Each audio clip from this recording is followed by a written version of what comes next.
함께 보실 하나님 말씀은 신약성경 베드로후서 3장 1절로 2절까지입니다. 오늘 신약성경 개관 중에 베드로후서 살피는 날인데 베드로후서의 기록 목적이 잘 드러나 있는 3장 1절 2절 말씀을 함께 읽고 베드로후서 개관 살펴보겠습니다. 신약성경 베드로후서 3장 1절로 2절까지 신약성경 386면 전후를 보시면 되겠습니다. 함께 봉독합니다. 사랑하는 자들아, 내가 이제 이 둘째 편지를 너희에게 쓰노니 이 두 편지로 너희의 진실한 마음을 일깨워 생각나게 하여 곧 거룩한 선지자들이 예언한 말씀과 주 되신 구주께서 너희의 사도들로 말미암아 명하신 것을 기억하게 하려 하노라. 아멘. 잘 읽었습니다. 우리 계속해서 성경 개관을 살펴보고 있습니다. 오늘은 신약 성경 중에서도 공동서신 중에 하나인 베드로후서를 살피게 될 것입니다. 신약 성경은 총 27권이 있는데 그 중에 14권, 14권은 바울서신이고 또 7권은 공동서신, 총 서신서가 21권 있다고 그랬습니다. 그래서 바울서신은 14권, 그리고 공동서신은 7권이라고 했는데, 공동서신은 어떤 책이 있는지 잠깐 말씀드리면, 처음에 배웠던 공동서신 어떤 책이 있습니까? 야고보서, 그리고 지난주에 배웠던 베드로 전서, 오늘 배우게 될 베드로 후서, 그리고 다음 주부터 3주간 배우게 될 요한 1서, 2서, 3서, 그리고 유다서, 이렇게 7권이 있는 것입니다. 그리고 맨 마지막에 요한계시가 있는데 우리가 지금 공동서신의 부분을 읽어나가고 있는 것입니다. 그러니까 바울 사도가 어떤 교회나 어떤 사람에게 쓴 글을, 그 서신서를 바울 서신이다라고 표현하고, 그렇지 않고 한 발신자가 회람격으로 모든 성도들이 함께 공동으로 함께 읽어가야 될 내용들이 담겨 있는 것을 공동서신이라 이렇게 분류를 하고, 가장 먼저 우리 야고보서를 배웠던 것입니다. 야고보서의 핵심 내용이 무엇인가라고 할 때 바울 사도는 특별히 이방 사람들에게 믿음으로 말미암아 구원받는 것이다. 행위가 아니라 우리가 어떤 다른 여타의 종교처럼 어떤 행위를 통해서 구원받는 것이 아니고 오직 예수 그리스도를 믿음으로 말미암아 구원받는다라는 내용들이 바울 서신에 곳곳에 잘 드러나고 있는 것입니다. 그래서 이 신칭의의 내용들을 강조하고 있었다고 하면 야고보서는 이신칭의를 잘못 이해하여서 믿음으로 구원받으면 행하는 것들이 소홀히 되는 경향이 있었기 때문에 그것이 아니고 참된 믿음은 믿음이 동반된다라는 것을 강조하기 위해서 행함이 없는 믿음은 죽은 것이다 라고 하면서 다양한 행하는 내용들을 강조했던 것입니다. 서신서의 거의 절반이나 되는 그 문체가 명령문으로 될 정도로 실제 어떻게 행해야 되는지를 강조하고 있는, 각각의 삶의 모습에 있어서 어떤 삶을 살아야 되는지 강조한 내용이 야고보서다 이렇게 배웠습니다. 그리고 지난주에 배웠던 베드로 전서는 베드로가 흩어져 있는 나그네, 그러니까 택함을 받은 자들에게 썼다라고 표현하고 있는데, 그럼 무엇을 위해 썼는가라고 할 때 내용을 쭉 살펴볼 때 기억나시는 분도 계시겠지만 대단히 큰 시험, 불시험과 같은 상황 속에서 베드로 사도가 흩어져 있는 나그네와 같은 성도들에게 쓴 내용들인 것입니다. 그래서 이제 곧 당하게 될 너희들의 불시험 같은 것 두려워하지 말고 낭망하지 말고 이상하게 여기지 말고 낙담하지 말라. 그 어려운 시험 속에서도 예수님께서 당하신 고난들을 생각하면서 더욱더 믿음의 길을 잘 걸어가야 된다라는 것들을 강조한 글이 베드로 전서다 이렇게 교훈받았던 것입니다. 그리고 베드로후서, 오늘 배우게 될 베드로후서는 상황이 조금 나아졌는가? 그렇지 않고 내용을 좀 이따 살펴보겠지만 베드로 사도가 이제 죽을 날이 얼마 남지 않았다라는 것을 직감하면서 다시 한번 그 성도들에게, 흩어져 있는 성도들에게 이 편지를 남겼던 것입니다. 그렇다면 베드로 사도는 왜 이 두 번째 편지를 썼을까? 어떤 상황 속에서 이 편지를 쓰게 되었을까? 내용을 좀 살펴보도록 하겠습니다. 교회의 내용을 좀 읽어가면서 설명하겠습니다. 우선 1페이지 책 제목을 보시면 헬라어 명칭은 페트로 베타에서 베드로의 두 번째라는 뜻인데 두 번째 보내는 편지라는 뜻이고 그래서 한글 성경이 베드로 후서라는 제목이 붙여져 있는 것입니다. 기록자는 베드로입니다. 어떻게 알 수 있는가? 1장 1절에 수신자와 발신자, 편지 쓴 사람과 받는 사람이 잘 나와 있습니다. 그래서 1장 1절 보시면 예수 그리스도의 종이며 사도인 시몬 베드로는 이라고 하면서 이거를 누가 썼는지 누가 보내는지 분명하게 드러내고 있는 것입니다. 그리고 또 여러 가지 특징이 있는데 그런 것을 참고해 주시기 바라고 누구에게 썼는가? 받는 사람이 누구인가? 1절 하반절에서 보시면 우리 하나님과 구주 예수 그리스도의 의를 힘입어 동일하게 고배로운 믿음을 우리와 함께 받은 자들에게 편지하노니 라고 하면서 하나님과 예수 그리스도의 의를 힘입어서 믿음을 받은 그 자들이라고 표현하고 있습니다. 그래서 하나님의 택하신 백성들, 베드로전서 첫 번째 편지에서는 흩어져 있는 나그네, 이곳저곳에 흩어져 있는 나그네, 택함받은 자들이라고 표현하고 있는데 이번에는 같은 믿음을 가진 그 자들에게 편지하고 있다라고 쓰고 있습니다. 그리고 기록 연대가 언제인가? 이것이 먼저 쓰인 것인가? 두 번째 쓰인인가? 그런 논란이 있을 수 있는데 우리가 처음에 요절로 읽었던 것처럼 이 글이 두 번째 편지라는 것을 글을 읽어보면 알 수 있습니다. 우리가 아까 읽었던 3장 1절에서 보시면 사랑하는 자들아 내가 이제 이 둘째 편지를 너희에게 쓰노니 라고 표현되고 있습니다. 그래서 우리가 지난주에 배웠던 그 내용이 첫 번째 편지이고 이것이 두 번째 편지, 뒤에 나오는 편지라는 것을 알 수 있습니다. 그럼 언제 기록되었는가 라고 할 때 첫 번째 편지가 언제 기록된 것이라고 우리가 배웠는지 기억나십니까?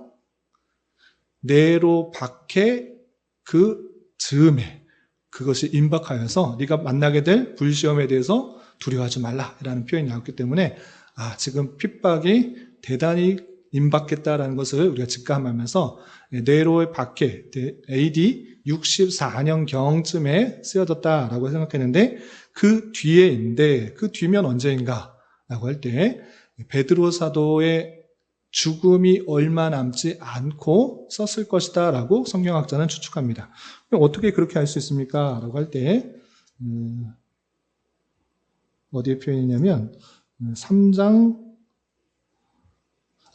13절 베드로후서 1장 13절 보시면 이렇게 되어 있습니다. 1장 13절 내가 이 장막에 있을 동안에 너희를 일깨워 생각나게 함이 옳은 줄로 여기노니 라고 하면서 이 장막에 있을 동안에 내가 이걸 꼭 말해야겠다 라고 표현하고 있는 것입니다. 이게 무슨 뜻이냐? 이 장막은 어떤 텐트로 채워져 있는 집을 말하는 것이 아니라 우리 육체를 베드로 사도가 장막이다. 우리 영혼이 잠깐 거하는 집이다. 라고 해서 장막으로 표현하고 있는 것입니다. 바울 사도도 이런 표현했는데 베드로 사도도 이렇게 표현하고 있는 것입니다. 내가 이 장막에 있을 때, 육신의 영혼이 잠깐 거하고 있을 때, 내 이것 꼭 생각나게 해주고 싶다. 라고 표현하고 있는 것입니다. 그러니까 곧 내 영혼이 이 장막을 벗어날 것이다. 라고 직감하고 있는 것입니다. 그래서 이 표현 때문에 베드로 사도가 이제 죽음이 얼마 남지 않았다라는 것을 깨달아서 죽기 전에 꼭 하고 싶은 말, 믿음을 갖고 있는 그 성도들에게, 그 자들에게, 같은 믿음을 갖고 있는 성도들에게 꼭 이것을 전해주고자 썼구나, 이것을 알 수 있습니다. 그렇기 때문에 네로 박해 이후며 그리고 베드로 사도가 순교를 당하기 전까지의 기간, 대략적으로 AD 65년에서 68년 사이에 썼을 것이다 라고 생각할 수 있는 것입니다. 첫 번째 편지가 64년경이고 그 이후니까 65년부터 그리고 순교 이전이니까 68년 이 사이에 쓴 것으로 생각해 볼 수 있는 것입니다.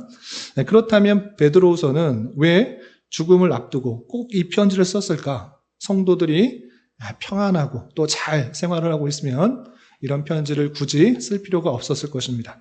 그런데 그 성도들이 겪고 있는 다양한 문제 때문에 베드로 사도가 죽기 전에 꼭 이것을 남겨주고 싶었던 것입니다.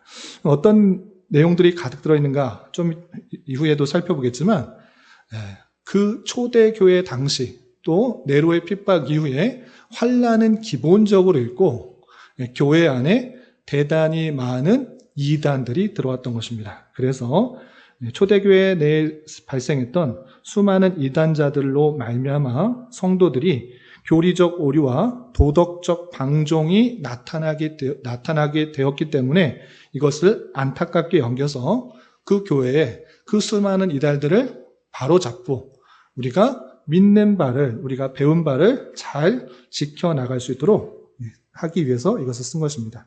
그래서 성도들이 복음을 온전히 잘 깨닫고 거짓 교사들의 가르침을 극복할 수 있도록 이것을 쓴 것이다. 이렇게 생각하고 쓴 것입니다. 그래서 베드로 사도는 성도들에게 단순히 그리스도를 믿는 데서만 그칠 것이 아니라 그리스도의 장성한 분량, 믿음에 성장할 것을 촉구하고자 이것을 썼다. 이렇게 생각할 수 있는 것입니다.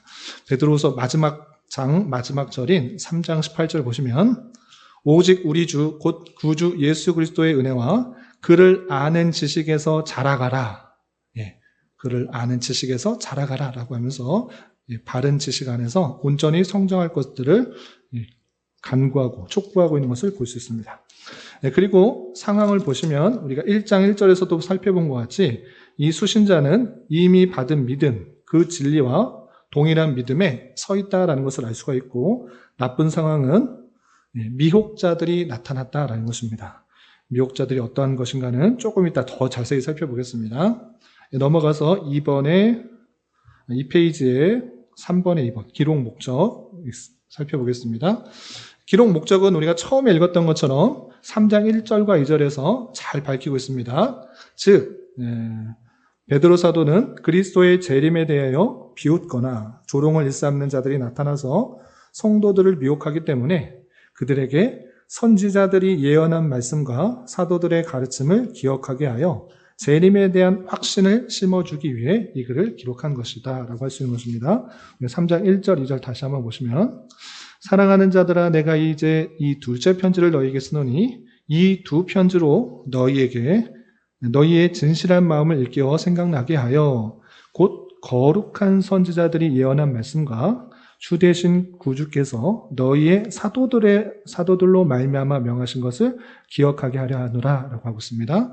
그래서 선지자들이 예언한 말씀 그리고 사도들이 말해서 명하신 것 이것 꼭 기억하라 라고 하는 것입니다. 어떤 상황이 있는가 3절 4절 조금 더 보시면 말세에 조롱하는 자들이 와서 자기의 정욕을 따라 행하며 조롱하여 이르되 주께서 강림하신다는 약속이 어디 있느냐 조상들이 잔 후로부터 만물이 처음 창조될 때까지 그냥 있다 하니 라고 하면서 주의 강림을 부정하는 그런 사람들이 나타난 것입니다. 그래서 예수님 재림한다는 말 어디 나오냐 어디 선지자들이 그런 말 했느냐 라고 잘못된 사상들을 전하는 모습이 교회 안에 들어왔다라는 것입니다. 그냥 우리 예수님 믿고 믿음 가지고 살아가는 것이지 재림, 주의 강림 다시 없다. 그런 거 없다라고 잘못된 일들을 하고 있는데 그런 사상 속에서 너 선지자들이 예언한 말씀, 사도들이 말미암아 명하신 것 그거 확실히 기억하고 그거 붙들며 살아라 라고 하고 있는 것입니다. 그래서 재림에 대한 그릇된 견해를 시정해 주기 위한 목적 외에도 다양한 이단자들에게 미혹되지 말 것을 권면함과 동시에 그들에 대한 심판을 예고하기 위해서 이것을 썼다. 이렇게 생각하시면 되겠습니다. 그래서 초대교회 당시 환란과 핍박 속에서 나타난 교회에 다양한 이단들, 또 예수님의 재림을 부정하는 이단들, 그런 사람들에 대해서 너희가 더욱더 무엇에 집중해야 되는지를 강조하기 위해서 이것을 썼다. 이렇게 생각하시면 되겠습니다.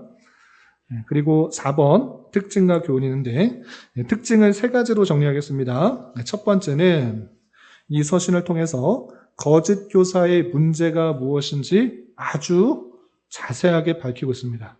대충 이단들이 있으니까 이단 조심하라 이렇게 말하는 것이 아니라 이단의 특징을 조목조목 하나씩 들어가면서 비판하고 있는 것입니다. 그리고 또 이단 중에 하나의 이단이 있는데 예수님의 재림을 부정하는 그런 이단들이 있었는데 그런 거짓 교사들이 있었는데 그것 아니고 종말이 확실하다라는 것들을 강조하고 있는 것입니다.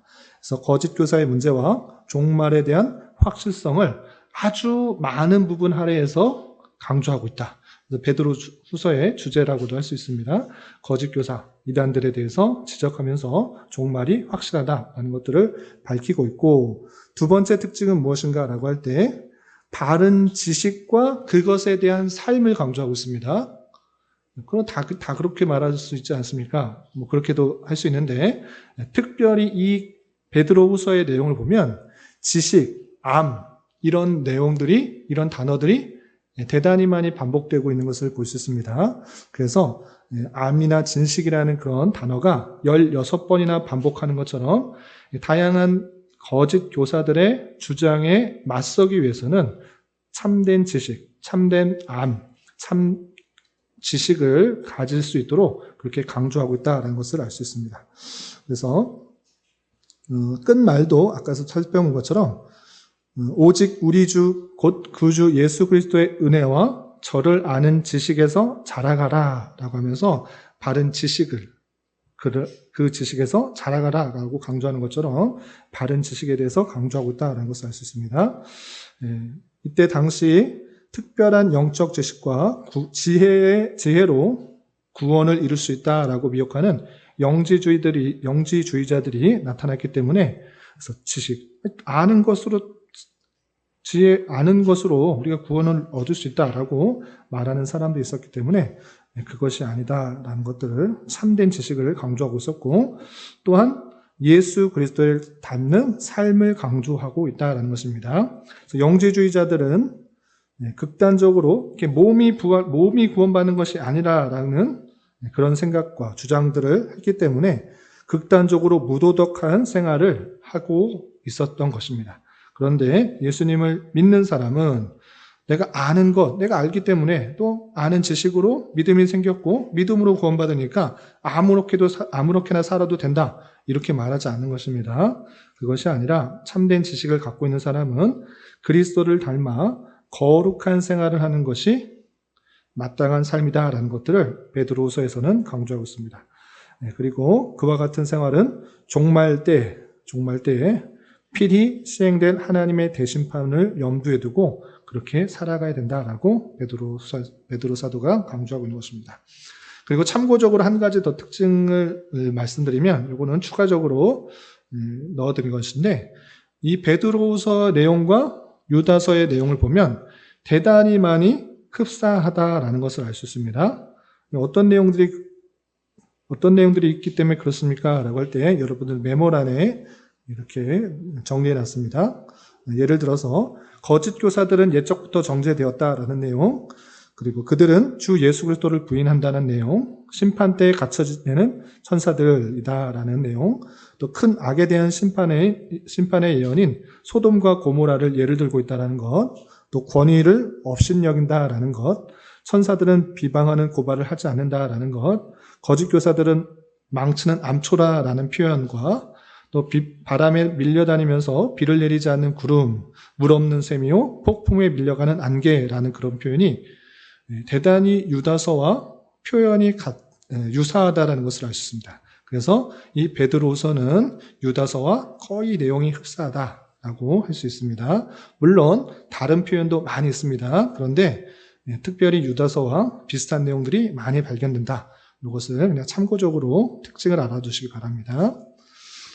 그리고 교훈과 주제는 베드로 전서는 흩어져 있는 교회에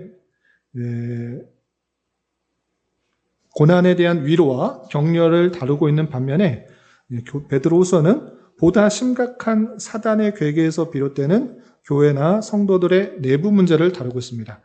핍박도 있지만 그것을 더 지나서 이제 교회와 성도들의 그런 분열과 잘못된 그런 사상들을 다루고 있다는 것입니다. 그래서 이 베드로서를 통하여서 당시에 배교와 교회 분열 위기만저 초래하고 있는 진노의 자녀인 거짓 교사들에 대한 엄중한 경계와 경고를 하고 있는 것입니다. 특별히 베드로서 2장의 내용을 보시면 가득하게 그들의 잘못된 모습을 한 절 한 절 지적하고 있는 것을 볼 수 있습니다. 이와 같이 본서는 교회 안의 독소에 대해서 다루고 있는 것입니다. 핍박과 거짓 가르침으로 인해 약해진 신앙을 바로잡기 위해서는 어떻게 되는가? 그리스도의 재림의 확실성과 이에 대한 소망의 중요성을 확인하고 재림에 대비하여 그리스도 안에서 미혹됨 없이 굳건하게 살아가야 된다는 것입니다. 다양한 혼란한 상황 속에서 우리가 재림을 꼭 기억하면서 재림 때에 마지막 심판할 것들 기억하며 우리가 마땅한 삶, 올바른 삶을 살아가고 또 바른 지식 안에서 우리가 그 신앙을 증진하면서 살아가야 된다는 것을 강조하고 있는 것입니다.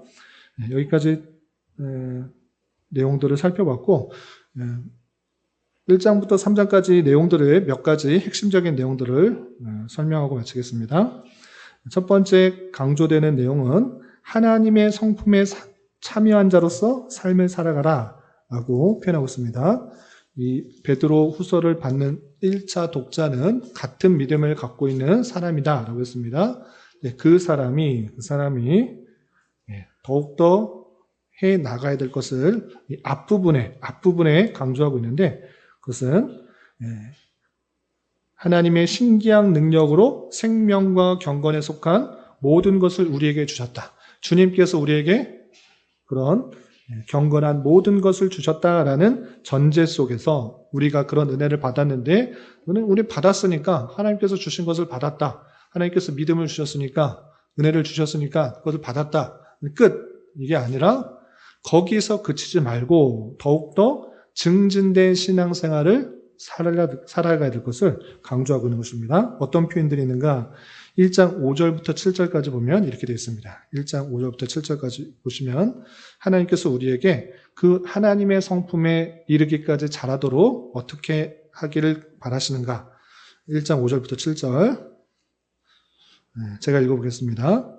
그러므로 너희가 더욱 힘써 너희 믿음의 덕의 지식을, 지식의 절제를, 절제의 인내를, 인내의 경건의 형제우애를, 형제우애의 사랑을 더하라 라고 하면서 믿음 가졌다고 그것을 끝나지 말고 그 믿음에 합당한 교회 성도들 간의 덕을 세우고 그 덕을 세우는 데 있어서 내 생각대로 하지 말고 참된 지식 가운데 그 교회 안에서 어떻게 되는지 참된 지식을 가지고 해야 될 것이고 그 지식을 많이 갖고 있는 것으로 인하여 교만하지 말고 또 남에게 해치는 그런 삶을 살지 말고 절제하고 또 절제하는 가운데서 수많은 고난을 당하게 될 터인데 그런 모든 것들을 참고 또 참는 가운데서 하나님께서 주신 경건의 모습을 이루고 또 경건한 모습 속에서 형제를 사랑하고 또 서로를 사랑하는 그 모든 것들을 더욱더 삶을 통하여서 드러날 수 있도록 또 신앙이 성장하는 그 모습들이 드러날 수 있도록 올바른 그 삶의 모습이 이러하다는 것을 강조하고 있는 것을 볼 수 있습니다. 그리고 1장 12절부터 21절까지는 자신의 자서전적 설명, 내가 어떠한 삶에 도달했는지, 어떤 경험들을 했는지 그것을 설명하고 있습니다.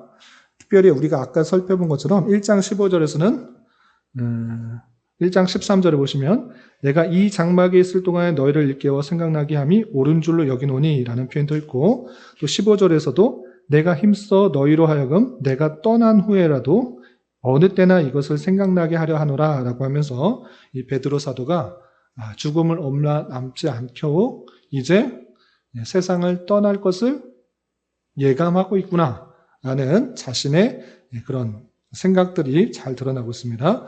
뿐만 아니라 사도는 변화산에서 예수님이 어떠한 분이신지를 직접 경험했다라는 것을 밝히고 있습니다. 어떤 내용이 있는가? 17절에 이렇게 되어 있습니다.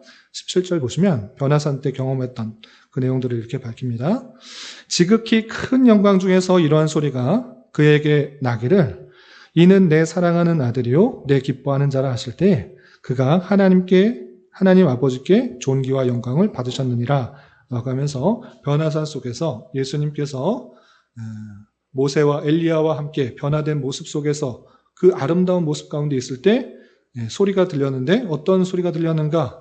이는 내 사랑하는 아들이요 내 기뻐하는 자라. 이렇게 하나님 아버지께서 예수 그리스도가 어떤 분이신지를 확실하게 음성으로 들려주셨다. 그 환상을 경험하였다라는 것들을 자기 경험을 밝히고 있습니다.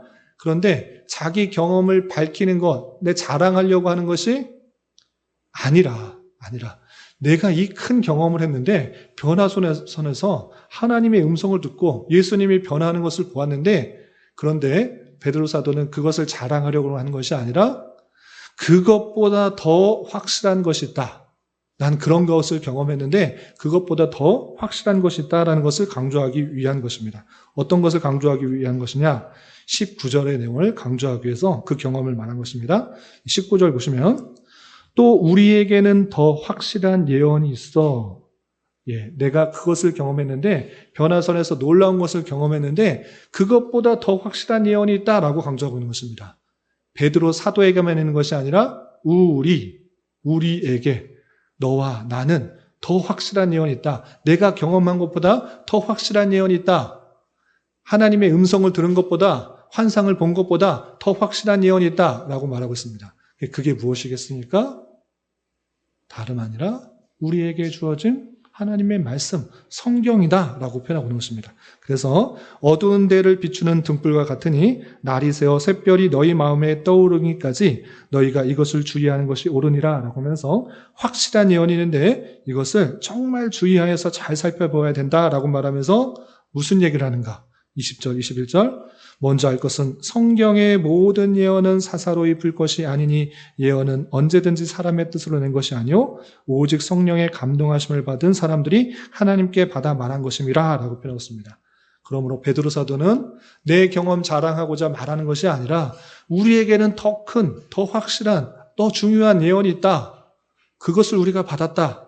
이것을 주의하여 잘 살피는 것이 중요하다라고 하면서 성경은 하나님께서 감동을 통해서 주신 것이기 때문에 아무나 풀지 마라. 사사로이 개인적으로 내가 은혜 받고 계시 받고 이것을 이렇게 해석한다. 이렇게 푸는 거 아니다. 함부로 풀지 말라. 특별히 그 초대교회에 이상하게 푸는 사람들을 지적하면서 그렇게 함부로 풀지 말 것을, 우리가 받은 그 놀라운 예언의 말씀, 확실한 예언의 말씀, 그것을 잘 풀어야 된다라고 강조하고 있는 것입니다.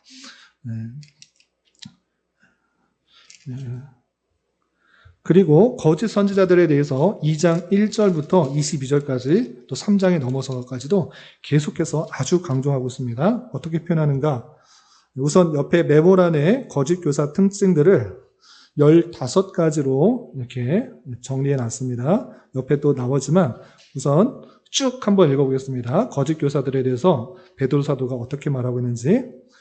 첫 번째는 주를 부인하는 자들이고, 또 임박한 멸망을 스스로 취하는 자들이고, 호색하는 자들이고, 성적으로 타락한 자들이고, 육체를 따라 더러운 정욕 가운데서 행하는 자들이고, 낮에 즐기고 노는 것을 기쁘게 여기고 영광 있는 자들을 비방하고 잔치할 때 속임수로 즐기고 노는 자들이고 음심이 가득한 눈으로 계속 범죄하는 자들이고 굳세지 못한 영도를 유혹하는 자들이고 불의의 삭스를 사랑하는 자들고 허탄한 자랑을 말을 토하는 자이고 음란으로서 육체의 정욕 중에서 유혹하는 자들이고 멸망의 종들이고 성경을 억지로 푸는 자들이고 재림에 대하여 잘못 가르치는 자들이다 라고 표현하고 있습니다. 이렇게 다양하게 말하고 있는 것은 그때 당시에 이러한 사람들이 교회 안에 있다 없다? 나타나고 있다. 그러니 그런 사람들 주의하여서 그 가르침에, 거짓 교사들의, 이단들의 가르침에 넘어가지 말고 그들의 행실들을 따르지 말라라는 것을 강조하고 있는 것입니다. 그렇게 2장 1절부터 22절까지 강조하고 있고, 또 3장에서는 주 예수 그리스도의 재림, 강림에 대해서 더 강조하고 있습니다. 그래서 조롱하는 자들, 이단들, 거짓 가르침에 주장한 사람들은 아까 살펴본 것 같이 자기의 정욕을 따라 행하면서 조롱하면서 주께서 강림하신다는 약속이 어디 있느냐? 지식과 영만이 구원받는 것이 우리는 아무렇게나 살아도 상관없다. 육체가 구원받는 것이 아니다. 이런 식으로 영지주의적인 생각을 하면서 주의 강림을 비웃는 사람들이 있는데 그런 사람들은 하나님의 심판이 있을 것이다 라는 것들을 강조하고 있습니다. 특별히 그 날, 주의 강림하신 날이 도둑같이 올 것이기 때문에 도둑같이 온 이후에는 물질이 뜨거운 불에 풀어지고 또 하나님의 심판이 강하게 드러날 것을 강조한 이후에 그렇기 때문에 우리가 하나님의 마지막 때 또 주의 재림을 기다리는 자로서 어떻게 살아가야 되는지 크게 4가지로 강조하고 있습니다. 첫 번째, 주 앞에서 점도 없고 흠도 없이 평강 가운데서 나타나기를 힘쓰라. 점도 없고 흠도 없이 평강 가운데 나타나기를 힘쓰라. 우리가 죄를 짓고 그렇게 아무렇게나 사는 것이 아니라 정말 거룩한 모습으로 하나님 앞에 나아가기를 힘쓰라. 이렇게 표현하고 있습니다. 주님의 재림이 올 것이니까 돈 많이 벌고 높은 자리에 앉고 높은 명예를 갖고 큰 것을 이루어라 이렇게 말하지 않고 개인의 성화, 개인의 거룩에 대해서 말씀하고 있다라는 사실들을 잊지 말아야 될 것입니다. 제가 여러 번 강조하지만 이 땅에서 사는 것이 돈 많은 사람이 되기를 또는 명예가 많은 사람들이 되는 것, 그것을 바라는 것이 아니라 우리의 개인의 거룩함과 성화를 위해서 우리는 그 모든 상황을 이용하는 것입니다. 제가 돈 많이 벌지 말고 명예를 갖지 말라 이렇게 말하지 않았습니다. 그게 목적이 아니다라고 말한 것입니다. 그러한 삶을 살아갈 때 하나님께서 재물도 많이 채워주시기도 하고 명예도 부어주시고 많은 것들을 더해주실 수 있는 것입니다. 그것은 하나님의 주권 가운데 우리의 달란트와 은사와 기질을 통하여서 하나님의 뜻을 이루기 위해 주시기도 하시고 빼앗기도 하신다. 이렇게 생각하는 것이고 우리는 일생 사는 동안에 우리의 거룩함, 우리의 경건 이것을 나가기에 더욱더 힘쓰는 자가 되어야 될 것입니다. 베드로 사도도 주님께서 그렇게 오실 것이고 심판하실 것이고 모든 것이 다 없어질 것이니까 그 잠시 있는 것에 목숨 걸지 말고 하나님 앞에서 점도 없고 흠도 없이 거룩함으로 나타나기를 힘써라. 더욱더 성화되어라 라고 표현하고 있는 것입니다. 또한 3장 15절에서는 우리 주의 오래 참으심이 구원이 될 줄로 여기라 라고 하면서 주님께서 오래 참으셔서 또 십자가에 달려 돌아가신 그 은혜로 말미암아 우리가 죄사함을 얻었으므로 너희 또한 그런 고난과 핍박 속에서도 오래 참는 그런 모습들이 있어야 된다는 것들을 강조하고 있습니다. 또한 무법한 자들이 미혹에 이끌려 너희가 굳센 데서 떨어질까 삼가라 라고 하면서 거짓 교사들, 이단들이 와서 계속해서 유혹할 텐데 그렇게 그런 거짓된 진리에 미혹되지 말고 굳센 믿음 가운데 내 믿음을 잘 지킬 수 있도록 더욱더 힘써라 라고 표현하고 있습니다. 그리고 예수 그리스도의 은혜와 그를 아는 지식에서 자라가라 라고 하면서 하나님께서 주시는 놀라운 은혜, 우리가 받는 그 모든 것들이 하나님께서 우리에게 주시는 은혜이고 또 그가 우리에게 주시는 놀라운 그런 사실들을 잘 깨달아 그 지식 가운데 온전히 신앙이 성장해야 될 것을 강조하고 있다 할 수 있는 것입니다. 그래서 우리 신앙을 그냥 믿는 데서 나 이만큼 믿었으면 됐지 라고 하는 것이 아니라 그 예수 그리스도 은혜와 바른 지식에서 계속해서 성장하는 그 모습 가운데 우리는 궁극적으로 우리의 삶이 더욱더 경건한 모습으로 성화된 모습으로 주님 오실 때까지 준비하는 것이다 라는 것들을 강조하고 있습니다. 이렇게 베드로서는 첫 번째 편지에서는 핍박과 환난 속에서도 고난을 잘 참고 인내하고 경건한 삶을 살아가야 될 것을 강조하고 있다면 이제 자기가 죽음을 얼마 남지 않고 여전히 교회 안에 영지주의자들과 거짓 사도들 그리고 행위를 아무렇게나 해도 된다라는 그런 잘못된 거짓 교사들이 횡행할 때 주님의 재림으로 말미암아 그 모든 것이 심판받는 줄 알고 그런 것 따르지 말고 또 바른 지식 가운데 계속 성장할 수 있도록 강조하는 내용들이다 이렇게 생각하시면 되겠습니다. 베드로후서는 3장으로 되어 있어서 쭉 읽으면 10분 안에 읽을 수 있는 내용들인데 좀 내용을 좀 보충해서 좀 살펴봤습니다. 여기까지 내용을 정리할 텐데 혹시 또 궁금하신 거나 질문하실 것이 있으면 질문하시기 바랍니다. 없으시면 기도하고 마치겠습니다. 하나님 아버지 감사합니다. 오늘 베드로서의 내용을 통하여서 베드로 사도가 자신이 죽을 날이 얼마 남지 않았다는 것을 깨닫고 하나님의 택하심을 받아 믿음에 같이 서 있는 성도들에게 마지막으로 하고 하는 말을 전한 베드로후서의 내용을 살펴보았습니다.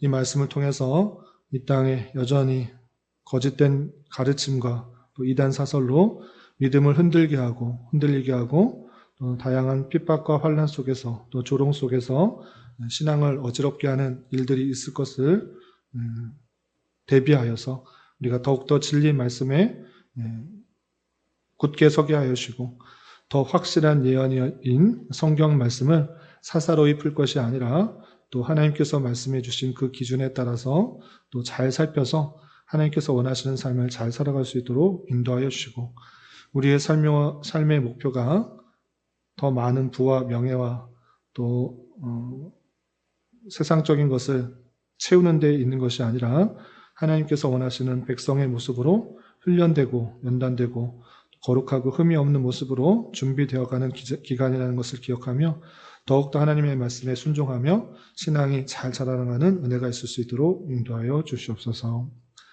주님, 2월은 교회라는 주제로 보내고 있습니다. 하나님께서 이 교회를 이곳에 세워주셨사오니 이곳에서 진리의 말씀이 온전히 선포되게 하여 주시고 또 말씀이 필요한 자를 보내주셔서 그 말씀으로 힘을 얻고 위로를 얻고 능력을 얻어 함께 주님의 말씀 안에서 한 교회를 이루어 주님의 뜻을 잘 실천할 수 있는 주님께서 찾으시고 원하시는 교회로 성장할 수 있도록 은혜를 더하여 주시옵소서.